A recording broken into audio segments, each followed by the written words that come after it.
Hello दोस्तों, नमस्ते। कैसे हैं आप लोग। आज की कहानी है परछाई।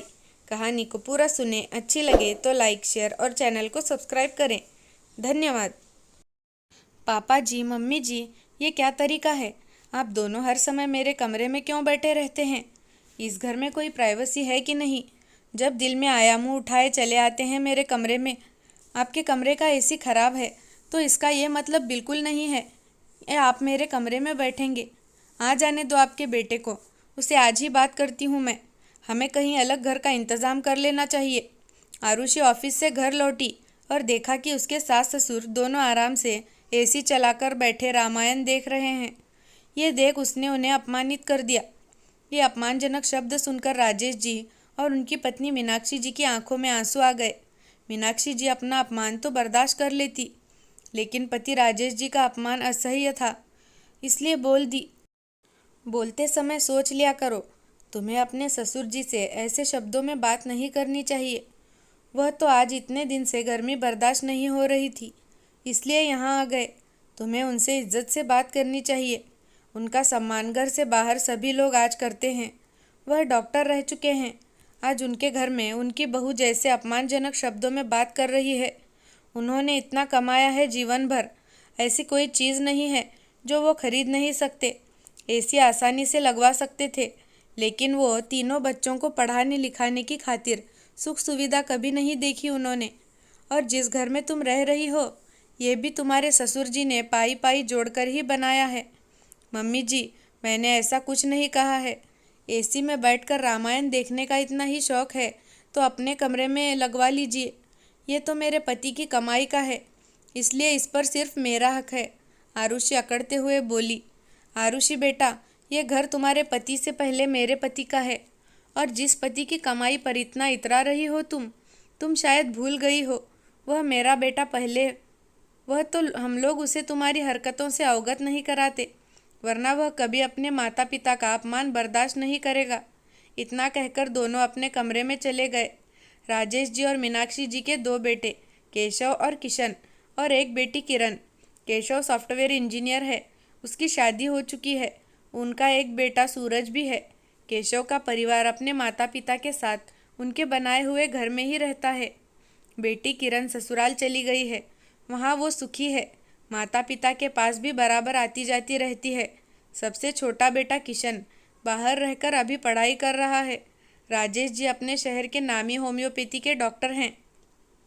उनकी मेडिकल सुपरवाइज़र की सरकारी नौकरी भी है और अपना क्लिनिक भी खोल रखा है, जहां वो अस्पताल से आने के बाद बैठते हैं। शहर में अच्छी खासी हैसियत बनाई है उन्होंने। तीनों बच्चों की ज़िंदगी संवारने में दोनों ने दिन रात एक कर दिया था। आजकल उनकी तबीयत ठीक नहीं रहती है तो घर पर ही आराम कर रहे हैं। राजेश जी हमेशा अपनी पत्नी से कहते, देखना, आज हम बच्चों के लिए कर रहे हैं, कल बुढ़ापे में यही बच्चे हमारे लिए करेंगे। तुम चिंता मत करो, हमारा बुढ़ापा बहुत ही बढ़िया गुजरेगा। मीनाक्षी जी हंसकर कहती, ये तो आने वाला समय ही बताएगा। बड़ा बेटा केशव भी अपने माता पिता के समान ही बहुत ईमानदार और भावुक है और अपने परिवार से बहुत प्यार करता है। अब कमाने लगा है तो उसकी यही कोशिश रहती है कि उसके माता पिता को किसी बात की कोई कमी न रहे। लेकिन उसकी पत्नी आरुषि को अपने सास ससुर दोनों ही खटकते। वह आए दिन उनका अपमान करती रहती।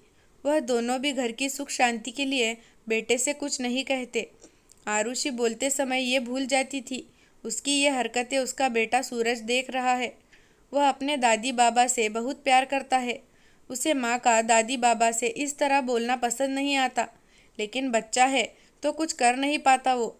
सूरज ने एक बार अपने पिता केशव से रात में पूछा, पापा, आप अपने मम्मी पापा से प्यार नहीं करते। मैं दुनिया में सबसे ज़्यादा प्यार अपने माता पिता से ही करता हूँ, क्योंकि वह मेरे लिए भगवान से पहले आते हैं। उन्होंने खुद कष्ट सहकर हम भाई बहन को सारी सुख सुविधाएं देकर इस काबिल बनाया है कि आज हम अपने पैरों पर खड़े हैं। लेकिन तुम ऐसा क्यों पूछ रहे हो? केशव ने सूरज से पूछा।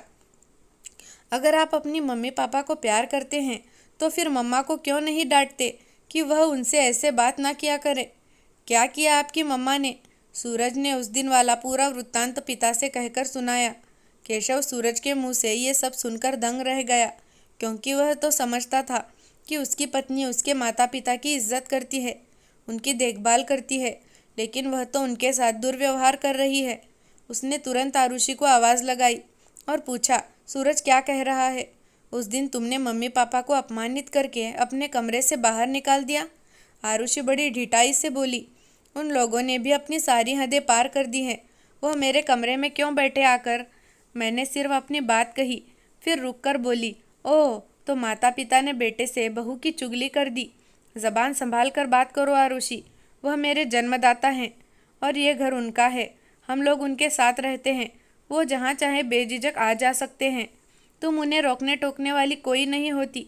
अगर तुम्हें इतनी ही परेशानी है उनसे तो तुम कहीं भी जा सकती हो, लेकिन मैं अपने माता पिता वृद्धावस्था में अकेला छोड़कर कहीं नहीं जाऊंगा। और एक बात हमेशा याद रखना, सूरज तुम्हारी हर बात नोट करता है। कल को कहीं ऐसा ना हो कि वह भी तुम्हारे साथ वही करे जो तुम मेरे माता पिता के साथ कर रही हो। इंसान को उसके बुरे कर्म सूद समेत वापस मिलते हैं। मैंने तुमसे शादी इसलिए नहीं की थी कि तुम मुझे मेरे माता पिता से दूर कर दो, बल्कि इसलिए की थी कि तुम मेरी तरह वैवाहिक साझेदारी को बखूबी निभाओगी और अपने सेवा भाव से और भी पास ले आओगी। गलती हो गई, मुझे माफ़ कर दो, मुझसे बहुत बड़ी गलती हो गई। आगे से मैं कभी भी उनसे ऐसे बात नहीं करूँगी। और सूरज बेटा प्लीज़ तुम भी अपनी मम्मा को माफ़ कर दो।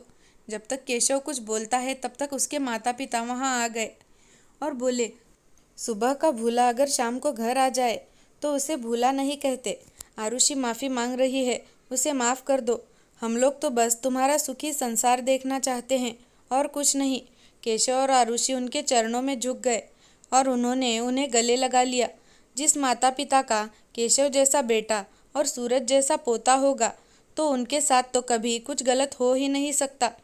आजा सूरज अपने दादू के पास। सूरज दौड़ता हुआ अपने दादू और दादी के गले से लग गया। दोनों उसे प्यार करने लगे।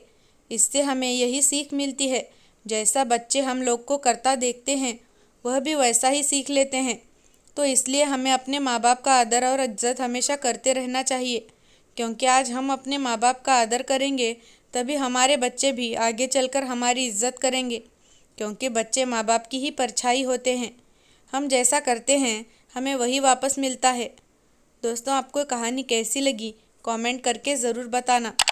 धन्यवाद।